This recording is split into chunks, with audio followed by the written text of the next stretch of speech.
युवा संघर्ष समिति के तत्वाधान में आयोजित धरना चौथे दिन भी जारी रहा। बड़ी संख्या में युवाओं व मातृशक्ति ने धरने पर बढ़ चढ़कर हिस्सा लिया। साथ ही अंकिता के हत्याकांड में छुपे वीआईपी को बचाने और विधानसभा भर्ती घोटाले के दोषी प्रेमचंद्र अग्रवाल व गोविंद सिंह कुंजियाल पर कानूनी कार्रवाई करने को लेकर प्रेमचंद्र अग्रवाल व कुंजियाल का पुतला फूंका गया।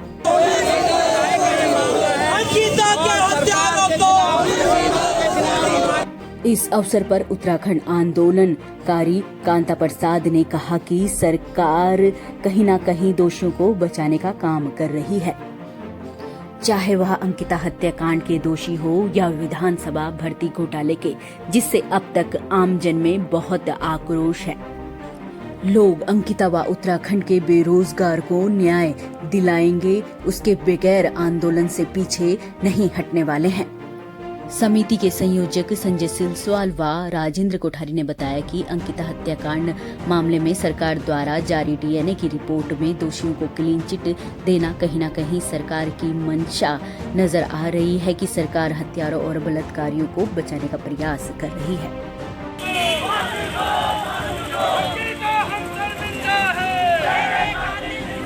कि युवा न्याय संघर्ष समिति का आज चौथा दिन है। धरना प्रदर्शन यहाँ पे हो रहा है अंकिता भंडारी हत्याकांड को लेकर और विधानसभा भर्ती घोटाले के मुख्य दोषी को लेकर यहाँ पे अनिश्चितकालीन धरना रखा गया है और चौथा दिन है इस धरने का। और आज यहाँ पे पुतला दहन किया गया।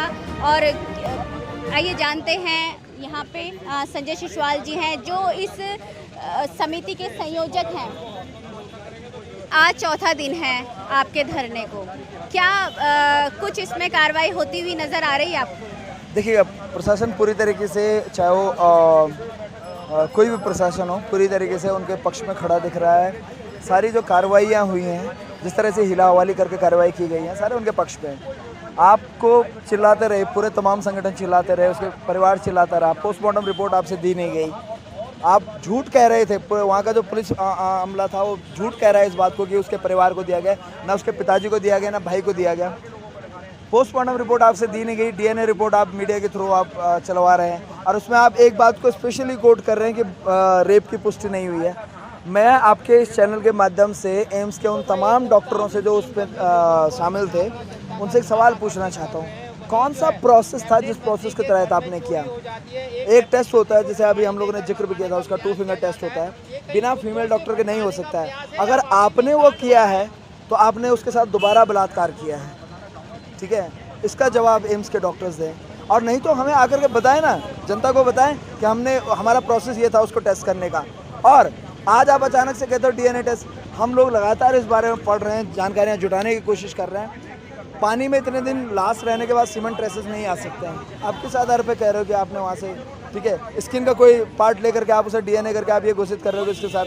आप बताइए ना, हम सीधा आपसे एक बात करें, आप बताइए किस तरह से आपने ये सारा जो टेस्ट है वो टेस्ट किया।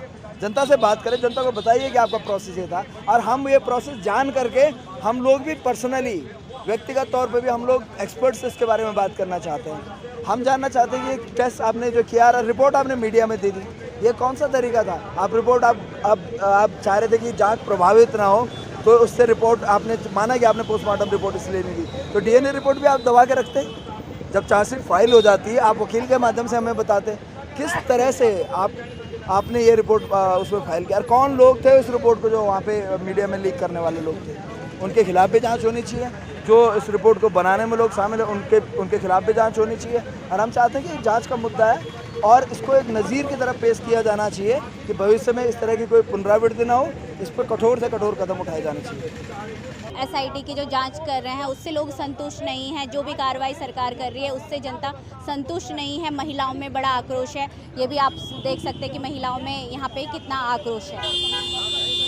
क्या होना चाहिए? पहले तो एक बात है कि जब आपके पास साक्ष्य है, सबूत है, उसकी रिकॉर्डिंग है, तो उनको जल्दी से जल्दी क्यों नहीं आप फांसी दे रहे हैं? उस लड़की की रिकॉर्डिंग है, वो लड़का वहाँ से आके बयान दे रहा है, तब भी आपको यकीन नहीं हो रहा है। क्यों 2-4 लोगों को पकड़ के रोड से खींच के ले जाएंगे तब आपको यकीन आएगा? आज उत्तराखंड में एक लड़की के साथ हुआ है, कल हम लेडीज़ हैं, ये रोड से खींच के ले जाएंगे हमें, तब होश आएगी तुम्हें। अरे इनको होश नहीं आने वाली है, हम सबको एक साथ उतरना पड़ेगा तभी होश आएगा इन लोगों को, और खासकर मातृशक्ति, क्योंकि आज अंकिता थी, कल मेरी बेटी, मैं भी एक माँ हूँ, कल मेरी बेटी भी हो सकती है। हम कहते थे फक्र से कि हम उत्तराखंड में से हमें दिल्ली नहीं जाना अपने बच्चों को पढ़ाने के लिए, पर इसलिए नहीं थे हम यहाँ पे कि हमारी बेटियों के साथ ऐसा होगा। मैं तो इसका विरोध करती हूँ और पुरजोर विरोध करती हूँ और सबको बोलती हूँ कि इसका आवाज़ उठाइए, बिल्कुल दम के साथ आवाज़ उठाइए। कहना है कि इस सरकार के प्रति हमें कड़ी नीति अपनानी पड़ेगी, वरना ये सरकार मानने वाली नहीं है और ये हमारे साथ इसी तरह के जघन्य अपराध करते रहेंगे और हम सहन करते रहेंगे। इसके लिए हमें से कठोर कदम उठाने पड़ेंगे। मैं शुरू से ही ये कह रहा हूँ कि राज्य सरकार का रवैया अंकिता हत्याकांड को लेकर ईमानदार नहीं है। कहीं ना कहीं सरकार के जो संगठन के लोग हैं उनका नाम उक्त हत्याकांड में आने से जो है सरकार पशोपेश में है। सरकार चाहती है कि किसी प्रकार जो अंकिता हत्याकांड को लेकर जन आक्रोश है वो शांत हो जाए और फिर सारी व्यवस्थाएं ठीक हो जाए। लेकिन मैं कहना चाहता हूं कि अंकिता हत्याकांड में राज्य सरकार स्तर पर भले ही कोई हल ना निकल पाए, लेकिन जनता ये राज्य सरकार को सबक दे देगी। यह अंकिता हत्याकांड राज्य सरकार के ताबूत में आखिरी कील सिद्ध होगा।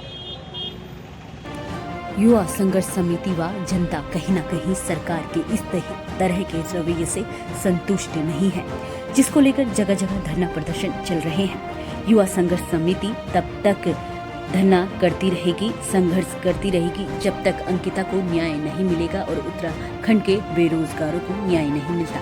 अब देखना होगा सरकार कब तक इनकी मांग को सुनती है।